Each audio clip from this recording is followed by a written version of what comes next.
படுற கஷ்டம் கொஞ்சம் நஞ்சம் இல்லை. கண்ணுல ரத்த கண்ணீர் தான் அவங்களுக்கு வரும். அப்ப அவங்க கண்ணீருக்கு நீங்க காரணமா இருக்காதீங்க. தயவு செய்து இந்த வீடியோவை பார்த்துக்கிறதுக்கு தயவு செய்து நான் என்ன ஒரு சகோதரனா மதிச்சு இந்த கருத்தை நீங்க ஏற்றுக்கணும். அவங்க ஒரு வேளை வசதி இல்லாம அங்க எங்க கடை வாங்கி ஒரு 5-10 பவுன் அல்ல 2 பவுன் 3 பவுன் உங்களுக்கு போட்டாங்கன்னா கண்டிப்பா வாங்கிக்கும்.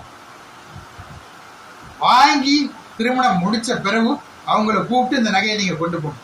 எங்க நீங்க கடை வாங்கி இந்த நகையை வாங்கினீங்களோ அங்க நீங்க அந்த நகையை விற்று இடத்த ஒப்படைச்சிருங்க. எங்களுக்கு வேண்டாம், நாங்க அந்த பெண்ணுக்கு நாங்க நகை போட்டுக்கிறோம், அந்த பெண்ணை எங்க வீட்டுல ஒரு பெண்ணாக நாங்க பாத்துக்கிறோம்.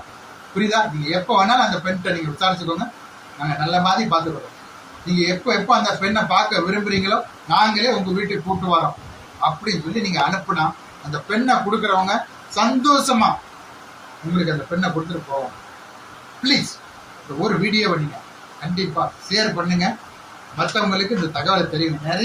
நிறைய பேர் கண்டிப்பா அந்த பெண் வீட்டுல நகை பணம் வாங்காம திருமணம் செய்யக்கூடாது என்ற அடிப்படையில் அவங்ககிட்ட கட்டாயமா 5 பவுன் 10 பவுன் 15 பவுன் நகையை வாங்கி அவங்க பாவம் கஷ்டப்பட்டு அந்த கடனை அடைக்கிறதுக்கு 5 வருஷம் 10 வருஷம் 1க்கு 2 3 வட்டி கட்டி ரொம்ப கஷ்டப்பட்டு அவங்க இது பண்றாங்க. ப்ளீஸ் இந்த வீடியோவை நீங்க கண்டிப்பா ஒரு சகோதரனா நினைச்சு நீங்க கேட்டுக்கோங்க.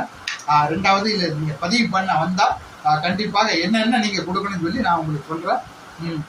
முதல்ல இதுல நீங்க பதிவு பண்ண வந்தேன்னு வச்சுக்கோங்க, வாட்ஸ்அப்ல அஸ்ஸலாமு அலைக்கும் சொல்லணும். வாட்ஸ்அப்ல அஸ்ஸலாமு அலைக்கும் சொல்லணும். அஸ்ஸலாமு அலைக்கும் சொன்னா நாங்க பதிலளிப்போம், வலைக்கும் சலாம் சொல்லி நாங்க பதிலளிப்போம்.